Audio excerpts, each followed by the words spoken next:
আসসালামু আলাইকুম। একটা দেখেন মজাদার খাবার রাতের জন্য বানাই আমি মাঝে মধ্যে। রাতে এটা সবসময় খাই, এখন আগে খেতাম না, এখন বানাই খাই। এটাতে হচ্ছে প্রথমে নারিকেল, তারপরে এখানে দিয়ে দিলাম তিল, তারপরে দিয়ে দিলাম কালিজিরা। এটা কিন্তু সুপার ফুড। এই ফুডটা খেলে আপনার যারা একটু স্বাস্থ্যবান তাদের জন্য খুবই ভালো। তারপরে দিলাম চিয়া সিড, দিয়ে দিলাম হাফ চামচ। তারপরে এই যে এটা হচ্ছে গম বাঙ্গা। আমি কিন্তু গম কি করি, দয়ে এগুলির ভাজা করি, ভাজা করে এগুলি ব্লেন্ড করে নিই। ব্লেন্ড করে এরকমভাবে বানিয়ে রাখি আর কি ডিবিতে। তারপর এটাতে সাথে দিই এই যে ছানাবুট দিই, ছানাবুটের সাদা অংশটি দিয়ে দিই, কালাগুলি দিই না, কালাগুলি একটু শক্ত থাকে তাই। তারপরে দুধ দিব।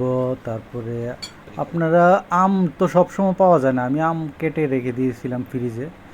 তো আম তো সবসময় পাওয়া যায় না, আমের পরিবর্তে আপনারা দুধ দিতে কলা দিতে পারেন। কলা দিয়ে খুবই মিষ্টি হয়, দুইটা কলা খাবেন। এটা কিন্তু স্বাস্থ্যের জন্য খুবই ভালো। যারা একটু দেখা গেছে কি পেট বড় হয়ে যাচ্ছে, আবার অনেকে মোটা হয়ে যাচ্ছে, এটা খেলে আল্লাহর রহমতে চিকন হয়ে যাবেন। আমি কিন্তু সবসময় এরকম ডায়েটিংগুলি ফলো করে চলি।